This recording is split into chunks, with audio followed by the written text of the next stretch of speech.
Good morning student. आज हम देखते हैं हिंदी सुलभ भारती कक्षा 7वीं का पाठ। छठवां पाठ हम देखते हैं पृथ्वी से अग्नि तक। पृथ्वी से अग्नि तक। पृथ्वी हम सभी को पता है कि हम पृथ्वी को अर्थ कहते हैं। हमारी पृथ्वी अर्थ होती है, यानी अर्थ हमारी पृथ्वी है। और अग्नि तक, लेकिन यहाँ पर इस पृथ्वी का अर्थ हमारी पृथ्वी से नहीं होता, यानी हमारी अर्थ जो है उसको हम पृथ्वी कहते हैं, लेकिन इस पृथ्वी में पाठ में जो पृथ्वी शब्द दिया है इसका अर्थ होता है उपग्रह। ठीक है, यानी इस पृथ्वी का अर्थ होता है उपग्रह। और अग्नि यानी यह एक मिसाइल है। मिसाइल यानी जो अंतरिक्ष में छोड़ी जाती है, प्रयोग के लिए छोड़ी जाती है। जो मिसाइल, आपने बड़ी बड़ी मिसाइल्स देखी होगी, कभी रॉकेट, जिसको रॉकेट के जैसे होती है, नुकीली टोकदार पेंसिल के जैसे, लेकिन विशालकाय होती है। और जब वो छोड़ते हैं अंतरिक्ष में तो बहुत सारी ऊर्जा और अग्नि उसमें से निकलती है, निर्माण होती है। तो पृथ्वी यानी यहाँ पर इस पृथ्वी का अर्थ होता है उपग्रह और अग्नि का अर्थ होता है मिसाइल। यानी पृथ्वी से अग्नि तक, यानी हमारी पृथ्वी से पृथ्वी इस उपग्रह को बनाया गया है और अंतरिक्ष में छोड़ा गया है, तथा अग्नि इस मिसाइल को भी प्रक्षेपण के लिए अंतरिक्ष में छोड़ा गया है। प्रक्षेपण करना यानी खोज के लिए छोड़ना या अंतरिक्ष में छोड़ना। अंतरिक्ष में जो ग्रह होते हैं, तारे होते हैं, उनकी ये परिक्रमा करते हैं और उनके बारे में जानकारी फिर हम या हमारे वैज्ञानिक जो होते हैं वो लेते हैं। तो प्रस्तुत पाठ के लेखक हैं डॉक्टर APJ अब्दुल कलाम। आप सभी को पता है कि डॉक्टर APJ अब्दुल कलाम हमारे भूतपूर्व राष्ट्रपति रह चुके हैं, यानी उनका देहांत हो चुका है। तो हम थोड़ा सा परिचय इनके बारे में जान लेते हैं। डॉक्टर APJ अब्दुल कलाम का जन्म हुआ है 15 अक्टूबर 1931 रामेश्वरम, तमिलनाडु में। उनकी मृत्यु हुई है 27 जुलाई 2015 में। इनकी मुख्य रचनाएं हैं अग्नि की उड़ान, छुआ आसमान आदि। डॉक्टर अब्दुल कलाम जी किसी परिचय के मोहताज नहीं, उनका नाम ही अपने आप में उनकी उपलब्धि है या उनका परिचय है। तो अब्दुल कलाम जी भारत के राष्ट्रपति पद को विभूषित कर चुके हैं। अनमोल योगदान के लिए इनको भारत रत्न सम्मान भी प्राप्त हुआ है। प्रस्तुत आत्मकथा अंश में लेखक ने अग्नि के प्रक्षेपण में आने वाली कठिनाइयों, वैज्ञानिकों के अथक परिश्रम को बताया है। जैसे कि हमने शुरुआत में कहा कि अग्नि क्या है, एक मिसाइल है जिसके प्रक्षेपण की तैयारी यहाँ पर हो रही थी। और प्रक्षेपण क्या है, अंतरिक्ष में छोड़ना, आकाश में छोड़ना, यानी जानकारी के लिए, वहाँ से जानकारी इकट्ठा करने के लिए। ये जो अग्नि और पृथ्वी जो मिसाइल और उपग्रह है, इसके द्वारा हमें अंतरिक्ष की जानकारी मिलती है। तो आइए हम पाठ को पढ़ते हैं। बालासोर में अंतरिम परीक्षण का काम पूरा होने में अब भी कम से कम 1 साल की देर थी। हमने पृथ्वी के प्रक्षेपण के लिए श्रीहरिकोटा अंतरिक्ष केंद्र में विशेष सुविधाएं स्थापित की। इनमें से एक लॉन्च पैड, ब्लैक हाउस, नियंत्रण उपकरण तथा चलित दूरमिति केंद्र शामिल थे। डॉक्टर APJ अब्दुल कलाम बताते हैं कि बालासोर जो स्थान है, बालासोर जो क्षेत्र है, बालासोर जो जगह है, वहाँ के अंतरिम परीक्षण का काम पूरा हो चुकने में, यानी पूरा होने में कम से कम 1 साल और लगना था। 1 साल और लग सकता था वहाँ पर अंतरिम काम परीक्षण के लिए। हमने पृथ्वी प्रक्षेपण के लिए, यानी पृथ्वी जो उपग्रह बनाया था उसके लिए, उसको छोड़ने के लिए हरिकोटा अंतरिक्ष केंद्र में विशेष सुविधाएं स्थापित की थी। यानी जो सुविधाएं लगती थी इस पृथ्वी के प्रक्षेपण के लिए, यानी पृथ्वी को प्रक्षेपित करने के लिए जो चीज़ें चाहिए थी, उनमें थे एक लॉन्च पैड, ब्लॉक हाउस, नियंत्रण उपकरण तथा चलित दूरमिति केंद्र शामिल थे। तो ये सारे इसके नाम है, जो लॉन्च पैड है, ब्लैक हाउस है, नियंत्रण उपकरण है। तो ये सारे वैज्ञानिकों के काम आने वाली चीज़ों के नाम हैं, जो वो रॉकेट लॉन्च करते थे या कोई भी मिसाइल लॉन्च करते थे, तो उसके लिए ये चीज़ें ज़रूरी थी। पृथ्वी उपग्रह को 25 फरवरी 1988 को सुबह 11:23 पर छोड़ा गया। यानी पृथ्वी जो उपग्रह है उसको 25 फरवरी को, ठीक है, 26 फरवरी को हमारा गणतंत्र दिवस 25 फरवरी 1988 को, ठीक है, तो सुबह 11:23 पर छोड़ा गया। यह देश के रॉकेट विज्ञान के इतिहास में एक युगांतरकारी घटना थी। युगांतरकारी यानी युग प्रवर्तक करने वाली, युग प्रवर्तक करना यानी युग को बदलने वाली नई एक ऐसी घटना थी। कौन सी घटना? पृथ्वी उपग्रह को अंतरिक्ष में छोड़ना, आकाश में छोड़ना। यह देश के रॉकेट विज्ञान के इतिहास में एक युगांतरकारी घटना थी, नई घटना थी और युग को प्रवर्तन, युग को बदलने वाली ऐसी घटना थी, क्योंकि इस उपग्रह को अंतरिक्ष में छोड़ने के कारण बहुत सारी जानकारी वैज्ञानिकों को मिलने वाली थी।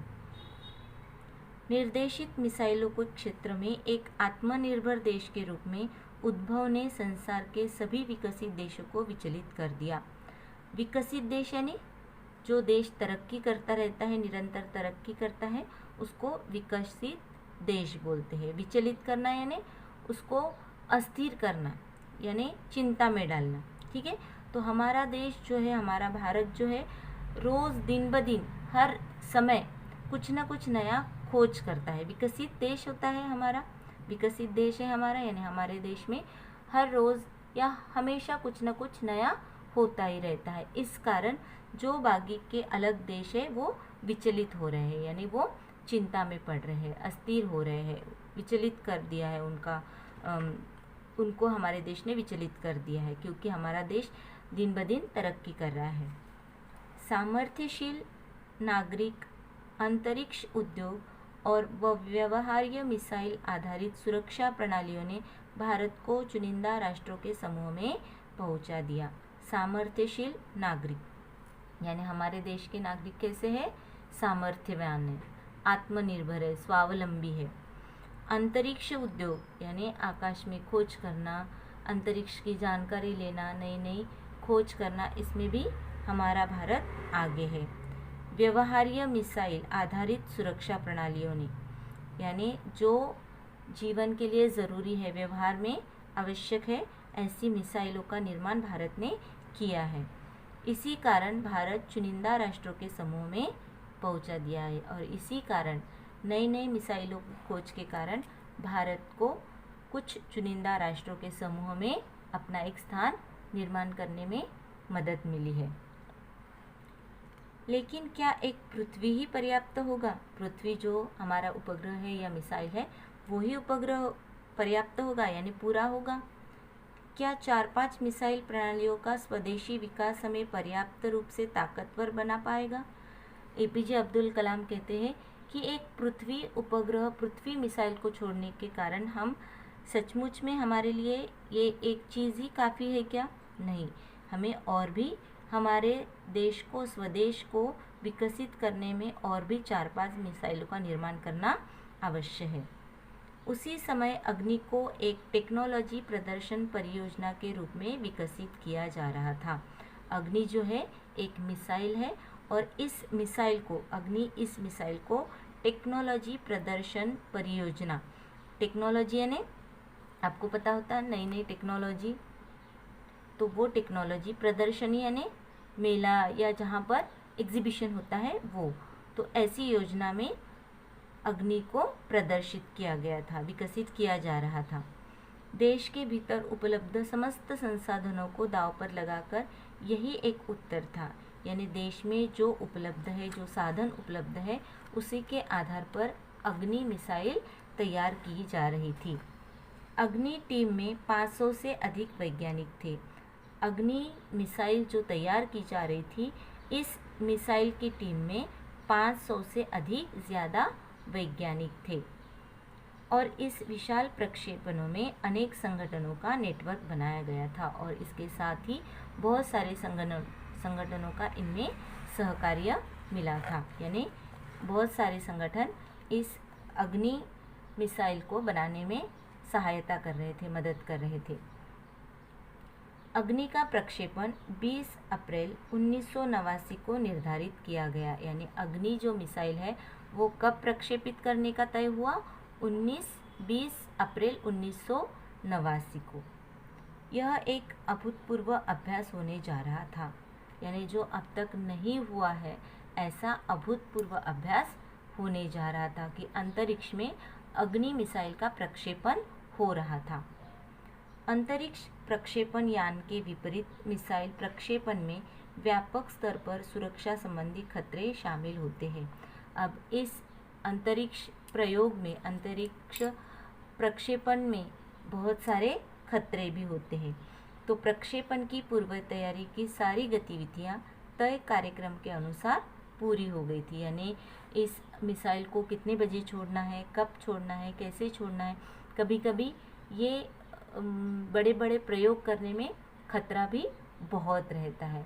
तो लेखक बताते हैं कि प्रक्षेपण के पूर्व तैयारी की सारी गतिविधियां कि कैसे करना है, क्या करना है, तो इसकी तैयारी के बारे में पूरी जानकारी प्राप्त कर ली थी। जैसे हमारे यहाँ कोई फेस्टिवल होता है या कोई छोटा मोटा कार्यक्रम करने के हम ठानते हैं, तो उसके पहले घर में जिस तरह से हम इसमें सोच विचार करते हैं, तैयारी करते हैं, तो उसी प्रकार ये अग्नि का जो प्रक्षेपण था, अग्नि मिसाइल को अंतरिक्ष में छोड़ने का जो निर्धारित समय था, उसके लिए जो पूर्व तैयारी थी उसकी सारी रूपरेखा तैयार हो गई थी।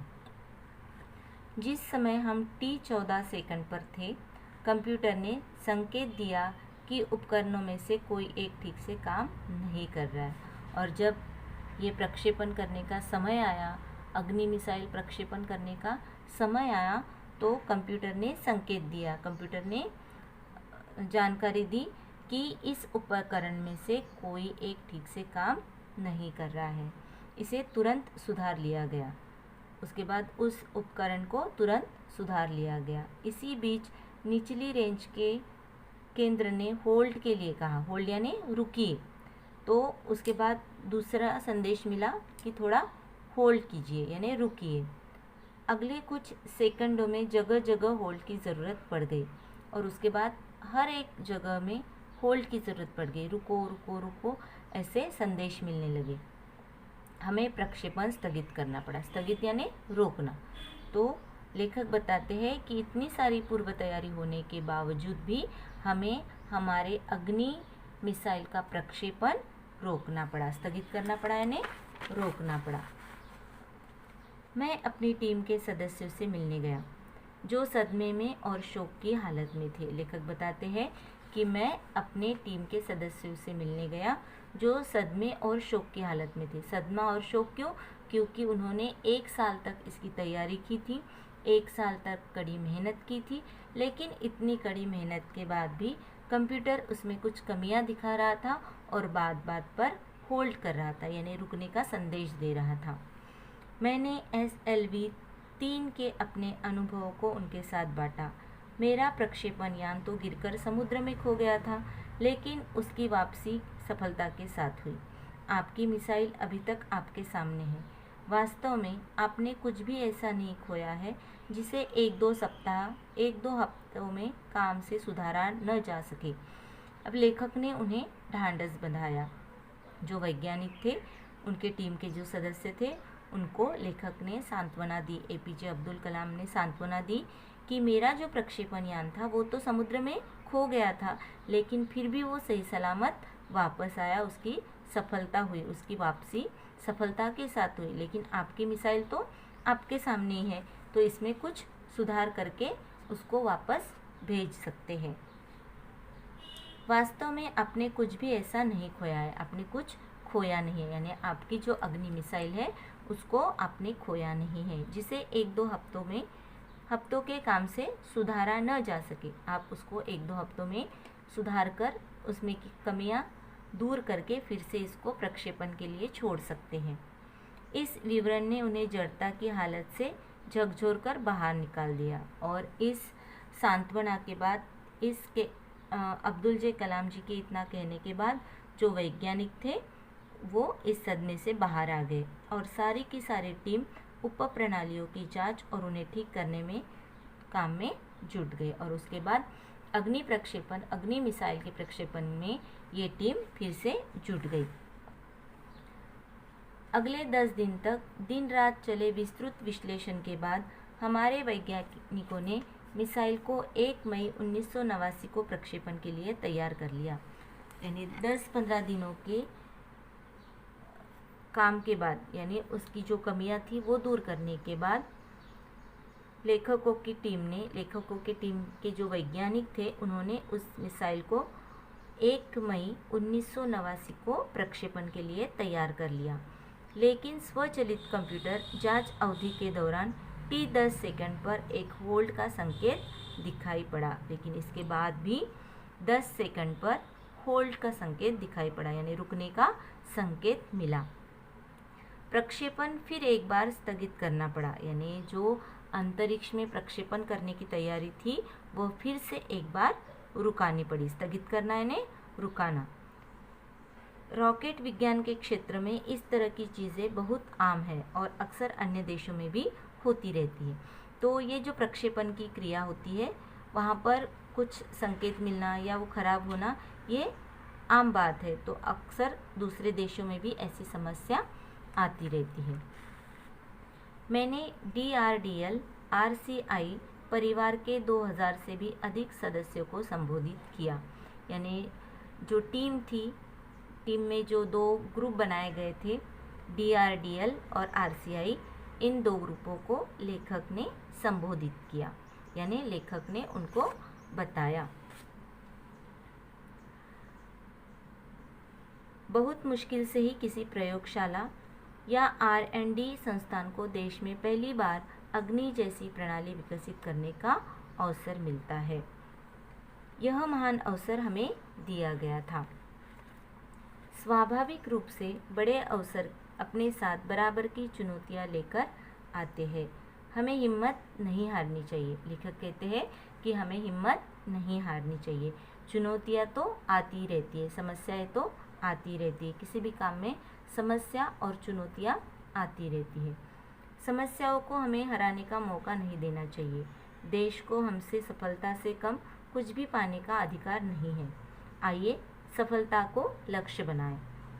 APJ अब्दुल कलाम ने अपनी टीम का मनोधैर्य बढ़ाया और उनको सांत्वना दी, उनको ये मोटिवेट किया कि देश हमसे सफलता चाहता है और हम देश को हराने का या देश को नर्वस करने का, देश को नाराज़ करने का कोई मौका नहीं देना चाहते। देश हमसे सफलता चाहता है तो हम भी अपनी सफलता को लक्ष्य बनाएं, हम भी उसको हमारा एम बनाएं, हम भी उसका लक्ष्य बनाएं और हमारे इस काम को सफल बनाएं।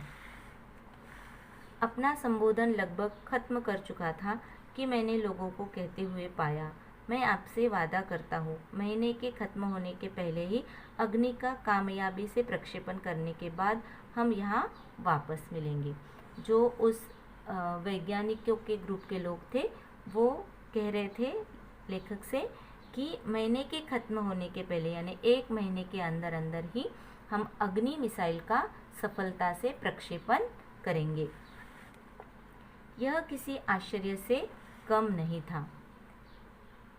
यह किसी आश्चर्य से कम नहीं था कि कैसे सैकड़ों कर्मचारियों ने लगातार काम करके प्रणाली की तैयारी का काम स्वीकार्यता परीक्षणों सहित केवल 10 दिनों में पूरा कर डाला।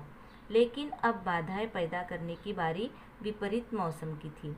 यानी अब यहाँ का जो अग्नि मिसाइल का जो काम था, जो कुछ बिगड़ गया था, तो बहुत सारे वैज्ञानिकों ने और कर्मचारियों ने उसको पूरा किया और उसकी सभी बाधाएं दूर की। लेकिन जो मौसम था वो अब इसके विपरीत हो गया, यानी अनुकूल नहीं रहा। यानी जिस तरह का मौसम चाहिए था उड़ान के लिए तो वो नहीं था।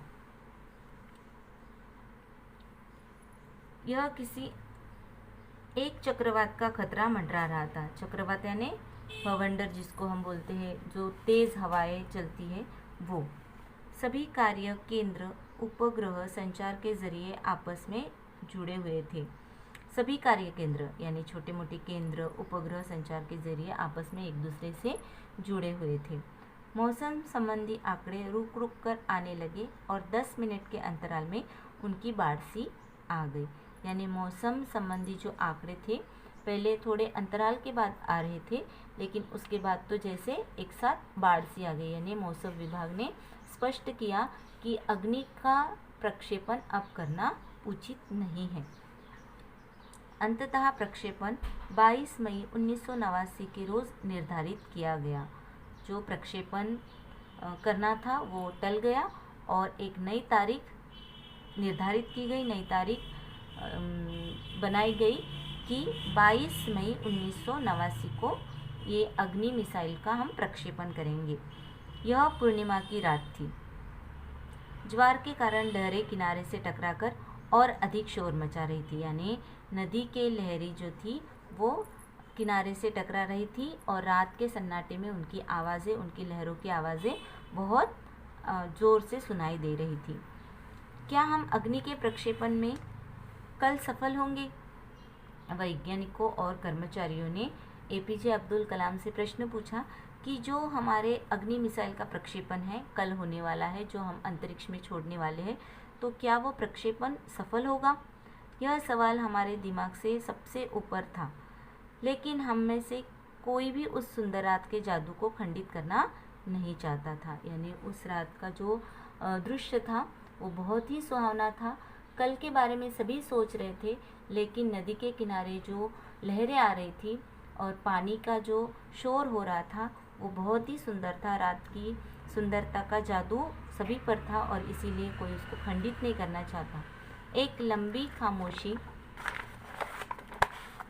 तोड़ते हुए आखिरकार रक्षा मंत्री महोदय ने मुझसे पूछा, कलाम, कल तुम अग्नि की कामयाबी का जश्न मनाने के लिए मुझसे क्या उपहार चाहोगे? यानी लेखक कहते हैं कि रक्षा मंत्री महोदय ने मुझे प्रश्न किया कि तुम इस अग्नि मिसाइल का प्रक्षेपण, उसकी कामयाबी यानी ये सफल ही होगा, इसके लिए, इसके बदले में मुझसे क्या उपहार चाहोगे? यह एक मामूली सा सवाल था, लेकिन मैं तत्काल इसका कोई भी जवाब नहीं सोच पाया। लेखक कहते हैं कि एक मामूली सा सवाल था, लेकिन मैं इसका कोई भी जवाब नहीं बता पाया जल्दी से। मैं क्या चाहता था, क्या था जो मेरे पास नहीं था, कौन सी चीज़ मुझे और खुशी दे सकती थी?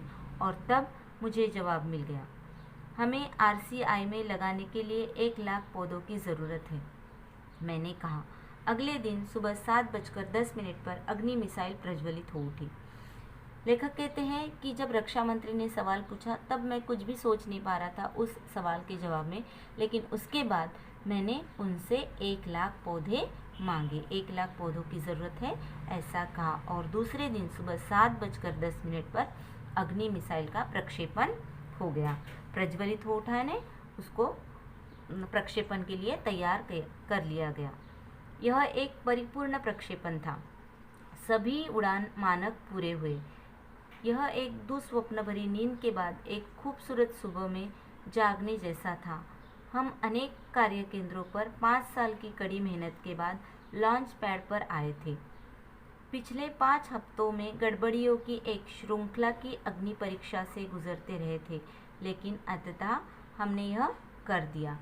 क्योंकि पिछले 5 हफ्तों से यानी 1 महीने के ऊपर से समय गुजरा था अग्नि प्रक्षेपण के लिए, अग्नि मिसाइल को उड़ान भरने के लिए, लेकिन उसमें कुछ न कुछ कमियां रह जाती थी और हर बार वो प्रक्षेपण टल जाता था। लेकिन लेखक बताते हैं कि आखिर 1 महीने के बाद, कड़ी मेहनत के बाद, 5 साल की कड़ी मेहनत के बाद हम लॉन्च पैड पर आए। यानी जिस जगह से रॉकेट को, मिसाइल को उड़ाया जाता है उस जगह पर हम लोग आए और हमने वो मिसाइल वहाँ से उड़ा दी। यह मेरे जीवन के महानतम क्षणों में से एक था। अब्दुल कलाम बताते हैं कि यह मेरे जीवन के महानतम क्षणों में से एक क्षण था जब हमने अग्नि मिसाइल का प्रक्षेपण किया। सिर्फ 600 सेकंड की भव्य उड़ान ने हमारी सारी थकान को एक पल में धो डाला। यानी यह जो अग्नि मिसाइल था वह 600 सेकंड में वहाँ से उड़ गया। कहाँ से?